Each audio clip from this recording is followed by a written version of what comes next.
فضيلة الشيخ، هذا سائل يقول: أنا طالب جديد أدرس في الجامعة ولله الحمد، ما هي نصيحتكم لكي أبني حياة جديدة وأتخلص من الذنوب والأخطاء التي فعلتها في السابق؟ جزاكم الله خيرا شيخنا الحبيب، حفظكم الله ورعاكم. كم باقي على الآن؟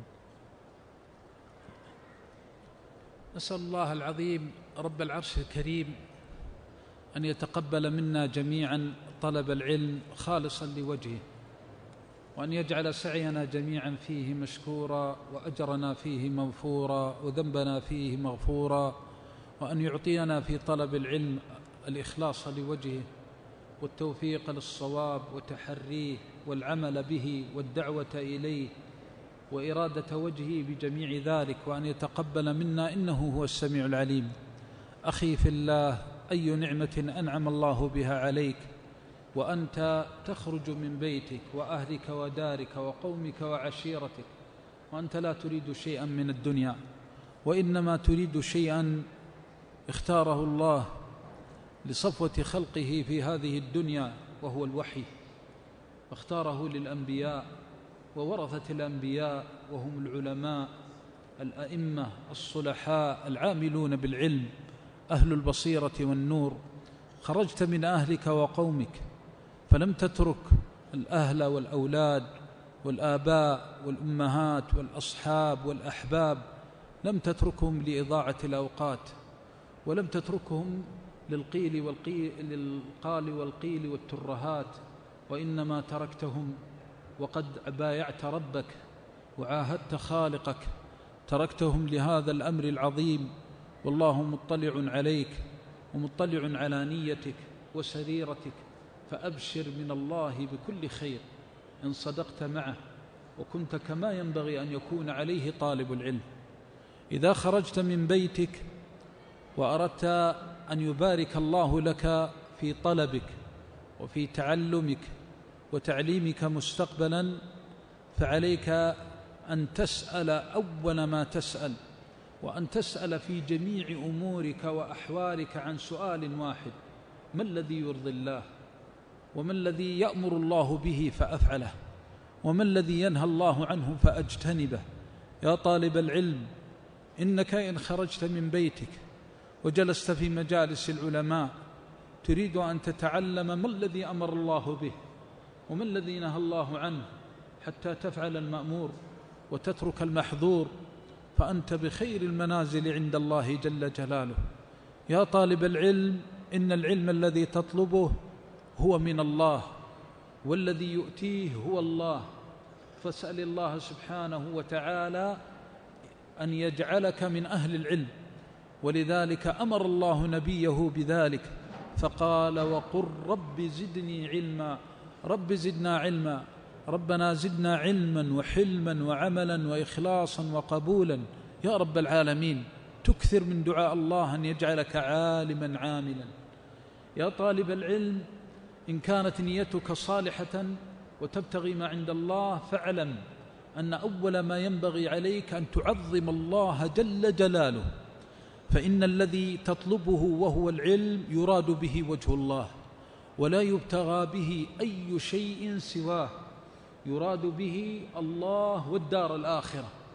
فإن صدقت مع الله في هذا وأقبلت على الله فسألت نفسك ما الذي يرضي الله من أوامره فتفعلها ونواهيه فتجتنبها، ثم بعد ذلك اجتهدت في الدعاء وإخلاص الدعاء لله، فخذ بالأسباب التي تعينك على بلوغ المراتب العلى في طلب العلم. بسم الله، الحمد لله، والصلاة والسلام على خير خلق الله وعلى آله وصحبه ومن والاه. إذا وفقت يا طالب العلم للإخلاص لوجه الله، فإن هذا لازمه أن تسأل نفسك ما الذي تريد من هذا العلم.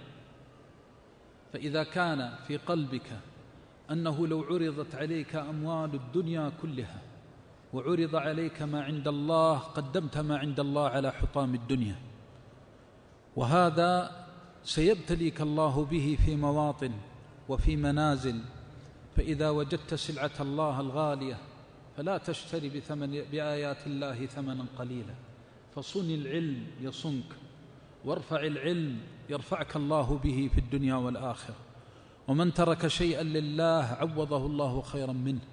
ونشهد الله الذي لا إله إلا هو من فوق 7 سماوات أننا ما وجدنا أوفى من ربنا. رأينا في مشائخنا ورأينا في سلفنا الصالح كيف وفى الله لمن وفى له. فإذا وفيت لله جل جلاله وأسلمت لله قلبك، إذا تكلمت تكلمت لله، وإذا عملت عملت لله، وإذا جلست في مجالس العلم أردت ما عند الله وابتغيت ما عند الله. أما الأمر الثاني الحرص على الوقت، فهو رأس مالك في العلم، فإن الوقت هو الذي تبني عليه حياة صالحة وحياة كريمة في تعلمك وتعليمك. فتحافظ على الساعة، على الثانية قبل الدقيقة، والدقيقة قبل الساعة، وتحافظ على الساعة قبل اليوم، وتحاسب نفسك حسابا شديدا في وقتك، وتجعل وقتك منظما من بداية يومك. تفعل ما فعل رسول الله صلى الله عليه وسلم، وتقول ما قال من الأذكار، تحافظ عليها وتحاسب نفسك حسابا شديدا، لا تترك شيئا من سنة النبي صلى الله عليه وسلم فيها. وإذا أصبحت في يومك تحرص على استنفاذ الوقت فيما سافرت من أجله وأقبلت من أجله، فإما أن تجالس عالما، وإما أن تذاكر طالب علم، وإما أن تقوم مراجعا فيما بينك وبين نفسك، أو مع أحد من إخوانك وأصحابك الذين تراهم أهلا لأن يكونوا مصاحبين ملازمين لك في هذا الأمر العظيم وهو طلب العلم. ولذلك كان السلف الصالح رحمهم الله يحرصون على المذاكرة ويحرصون على الصحبة. ولذلك قال القائل: واعلم بأن العلم بالمذاكرة والدرس والفكرة والمناظرة، فتبحث على من يعينك من طلبة العلم الأخيار الأبرار، من طلبة العلم أهل الجد والصدق. أما ما سألت عنه من الحياة الجديدة، فأولا أوصيك بتقوى الله والاستغفار مما مضى، وسؤال الله العفو عما سلف وكان من الذنوب والعصيان، وأن تسأل الله أن يرحمك وأن يرحم ضعفك وأن يجبر كسرك، وتقول: يا رب أذنبت وأسأت، فتبكي على ماضيك وما فرطت فيه في جنب الله، سواء كنت طالب علم أو كنت أي رجل تريد أن تسلم لله جل جلاله. فلا تذكر الماضي إلا بدمعة بينك وبين الله ينكسر بها قلبك، ترجو بها رحمة الله وتشتري بها مغفرة الله سبحانه وتعالى. فكم من لحظة انكسار بين يدي الله ما قام العبد منها إلا كيوم ولدته أمه.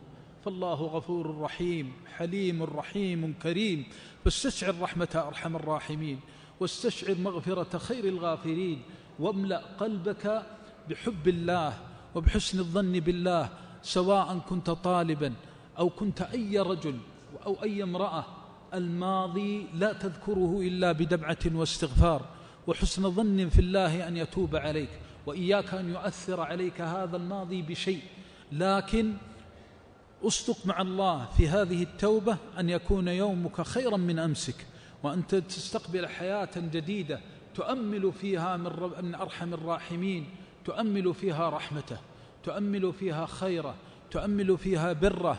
اللهم لا تجعلني أشقى عبادك عندك، كأن لسان حالك يقول: اللهم أنت ربي ولا رب لي سواك، وأنت خالقي وسيدي ومالك رقبتي ورقي، لا إله إلا أنت، خلقتني وبريتني. أسألك أن تصلح لي فيما بقي من عمري، وأن تحسن لي فيما بقي من أجلي، وتكثر من الدعاء بين الأذان والإقامة وفي الأسحار. ثم احرص رحمك الله على كل ما يقربك إلى الله.